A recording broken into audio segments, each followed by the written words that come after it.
Good evening, everyone. First, I must thank you for your coming here. That too on winter is in, the evenings get dark earlier. Everybody has to go back.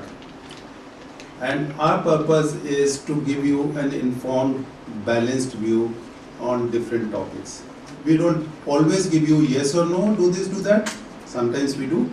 But very often we want you to take your own decisions yourself, because tomorrow we might have Ebola and not one of the garden variety problems. Few of you might have found the topic to be a little more technical, but I'm sure by the time you go back, you will be happier, getting some new insight into what we want to convey. Few years back, there is a colleague of mine, my age, my specialty. I'm a sort of internal medicine. He had a pain, chest. We call it, the whole thing is chest. Front of the chest and the back of the chest. So he has the pain here, and we didn't know. He didn't talk to us because he said, "I belong to the same specialty, so I can look after it." We didn't know, but 14 months later, we knew about it. What did he do for 14 months? First he had the pain, so he went to the orthopedic surgeon. He said, "I have a pain." The orthopedic surgeon saw, took the X-ray and subsequently took a CT scan also and said everything is good. It doesn't look to be, but sometimes his chest pains, heart pains can also be there. Why don't you consult a cardiologist? He consulted a cardiologist with a ECG, with echo. Everything was normal, and he was told it doesn't look to be a cardiac problem. In fact, when we used to run a cardiac clinic in AIIMS, and the clinic used to run till 7:38 in the evening those days.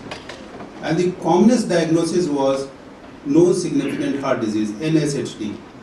So I was not surprised that the cardiologist also didn't find anything in him, and he had no risk factors.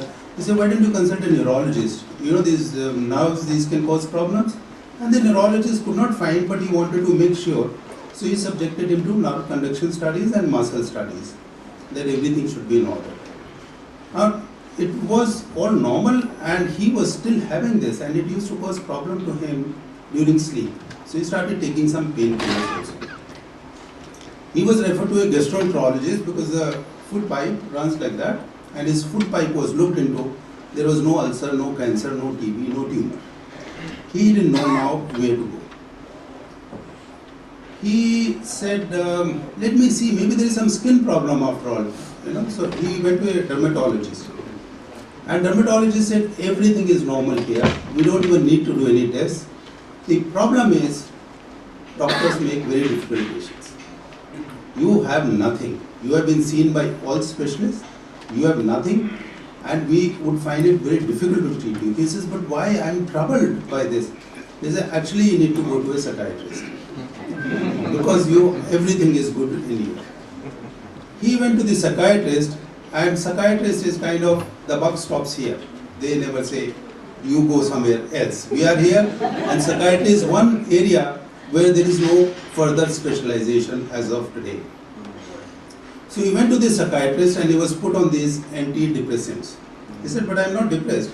His wife also is a doctor, and he had no choice but to take those. He kept taking this until these 14 months elapsed. And then he was hospitalized in the ICU one day in the evening with total paralysis of all the body below his neck. One of his vertebrae had actually melted away, kind of, we call it necrose, died away, it just did not exist. And all his cord had come under a lot of pressure, which led to total paralysis of his body. He went and gone through every specialist. What would he have done? If one has to replay this, is the talk of today. He is fine now, he has recovered, he needed 2 years of treatment, and remember that he was brought out of this when he was admitted under the neurosurgery, another super specialty. Now this is the thing that we are going to talk about today. Sir, how many years ago was this? I'm sorry, I missed it. Approximately. It's about 10 years. 10. Thank you. I can relate the ages. Yes, yes. So that is what we are going to talk today. Which specialist you need to go to, whether you need to go to a specialist, and that is at an individual level, whether it's going to benefit you or not. And because all of you, having come here, are interested in the nation as a whole, whether this kind of specialization, super specialization, super specialization, is it going to be good for the nation also? So how good is it for the individual and how good is it for the nation? That is what we want to know.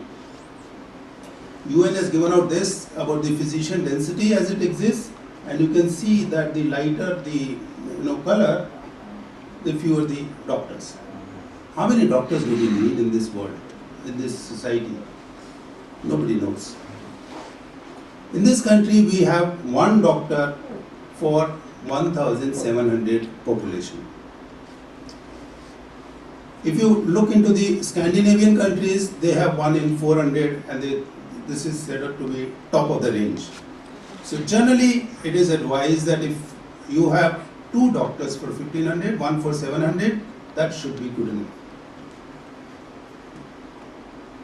We don't have that many, and I'm talking only about the allopathic doctors, but we must keep in mind that we can pull in everybody. Having said it, let me also give you one more figure. If you look at Delhi as such, Delhi has roughly about 1 doctor for 350 population. It can beat any of the best centers anywhere.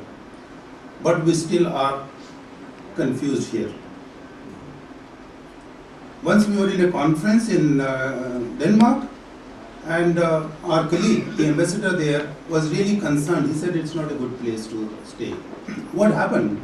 He says, I wanted to see a cardiologist because I have chest pain. Chest pain seems to be a very troublesome symptom at that age. And he says, these guys here, they were given me 3-month appointment. I cannot see a cardiologist before 3 months. What do I do?